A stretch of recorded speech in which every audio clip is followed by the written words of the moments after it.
রাতের অন্ধকারে নিউ টাউনে গুলি করে খুন করল ভাঙড়ের যুবক নাসিরউদ্দিন খানকে। পরিকল্পিতভাবে তাকে গুলি করে খুন করা হয়েছে বলে দাবি পরিবারের। নিউ টাউনে এসে হাওড়ার ছেলে নিউ টাউনে এসে একে মার্ডার করছে, মানে এটা কি পরিকল্পনা? গতকাল রাতে নিউ টাউন ইকো পার্ক এলাকায় নাসিরউদ্দিন খানকে গুলি করে খুন করে দুষ্কৃতীরা। পরিবারের অভিযোগ, ব্যবসায়িক শত্রুতার জেরে নাসিরকে পরিকল্পিতভাবে গুলি করে খুন করেছে। পরিবারের দাবি, হারোয়া এলাকার বাসিন্দা পরাগ ওরফে রফিকুল গাজীর সঙ্গে গত 2 বছর আগে হারোয়াতে ইটভাটার ব্যবসা শুরু করেছিল নাসির।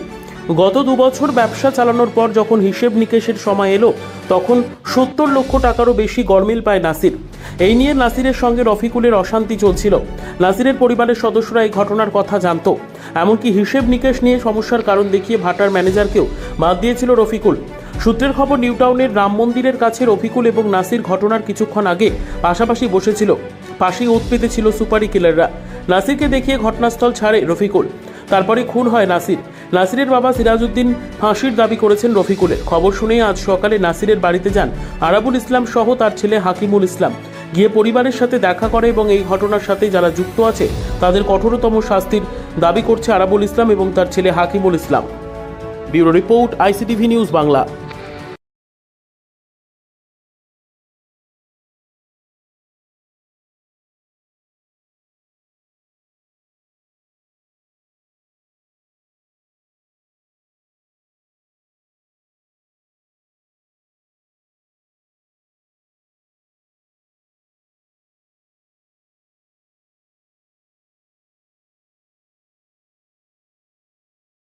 কারণে খুন বলছে ওই হাওড়াতে ইটভাটা করেছিল 2 বছর।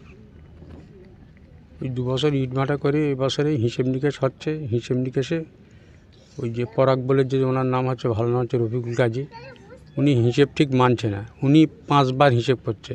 একবার বলছে এই হিসেবটা ঠিক, আবার বলছে এই হিসেব ঠিক, এই হিসেবটা ঠিক, এই ভেবে উনি শুধু হিসেব শুধু টন্ডাই মন্ডাই করছে। যে ম্যানেজার রাখা হয়েছে ওইতে ম্যানেজারের কথাও লিখছে না। লাস্টে এই ইদানিং ম্যানেজারকেও ট্রান্সফার করে দিয়েছে, সে ম্যানেজার আর রাখেনি, নতুন ম্যানেজার নিয়ে সেখানে বসেছে। আপনাদের কি মনে হচ্ছে যে কালকে যে ঘটনা ঘটেছে সেখানে পুরো 100% করেছে? আমি তো জানতাম ওই ভাটাটাকে একা লওয়ার জন্যে বা পয়সা করি সব আত্মসাৎ করার জন্যে ও এই চাল ছেড়ে ও আমার ছেলেকে মেরে দিয়েছে। আমরা চাইছি ওকে দোষী, ওকে শায়েস্তা করতে হবে একদম। ওর জেল নেয়, ওর ফাঁসি দিতে হবে ওকে, আমাদের উক্তি। আপনার নাম? আমার নাম সিরাজউদ্দিন খান। কথা বললেন না যখন? পরিবারের লোকেদের সঙ্গে কথা বললাম, ওর বাবার সঙ্গেও কথা হলো। একটা বিষয়ে সমস্যা যেটা ছিল শুনছি, পরিবারের লোকের দাবি যে ও একটা ভাটার ব্যবসা করতো, তার একটা পার্টনার ছিল পরাগ নাম, সে নাকি এই ঘটনাটা ঘটাতে পারে এবং ঘটার সময় নাকি সে আশেপাশে কাছাকাছি কোথাও ছিল, এমনটাই দাবি পরিবারের লোকজনের। আমি তাদের সঙ্গে কথা বলেছি, তারা খুবই মর্মান্তিক একটা ঘটনা। সবাই আপনারা জানেন যে একটা বাচ্চা ছেলে 27 বছর বয়স, সেই ছেলেটা চলে যাওয়ায় পরিবারের যেমন একটা শোকের পরিবেশ, এই এলাকার মানুষ, সাধারণ মানুষও শোকস্তব্ধ একেবারে। আমরা প্রশাসনের কাছে এর বিচার চাইছি এবং প্রশাসনকে নিশ্চিতভাবে আমি রাত্রে ছিলাম, তাদের সঙ্গে কথা বলেছি, তারাও নিশ্চিতভাবে আশ্বাস দিয়েছে যে সঠিক দোষীরা যাতে শাস্তি পায় সেটা প্রশাসন আশ্বাস দিয়েছে। ইতিমধ্যেই শুনছি যে 3 জন গ্রেপ্তার হয়েছে। ঘটনাটা, ছেলেটা অত্যন্ত ব্রেনি ব্যবসায়ী ছেলে, অত্যন্ত সৎ ছেলে। আমরা যেটা এলাকার ছেলে হিসাবে জানি। হাওড়ায় একটা ইটভাটা নিয়ে ব্যবসা করছিল, আরও ওর অন্য ব্যবসা আছে। ইটভাটার ব্যবসাটা যেটা করছিল মালিক, ওরা 2 জন মালিক, ওখানকার একটা ছেলে মালিক আর ও মালিক। সেখানে বেশ কিছুদিন ধরে ওদের টালবাহানা চলছিল। ও বলছে ভাটা ছেড়ে দিতে হবে, এ বলছে না ছাড়বো না, যে কোনো কারণে, যে আমি এতদিন ধরে টাকা দিয়েছি, টাকাটা এর বেশি টাকা। এইবার সেই কারণে ওদের মধ্যে একটা মন কষাকষি চলছিল। কিন্তু এমন দুর্ভাগ্য যে পরিকল্পনা ছিল ওর মেরে দেওয়ার, কিন্তু এ জানতে পারিনি।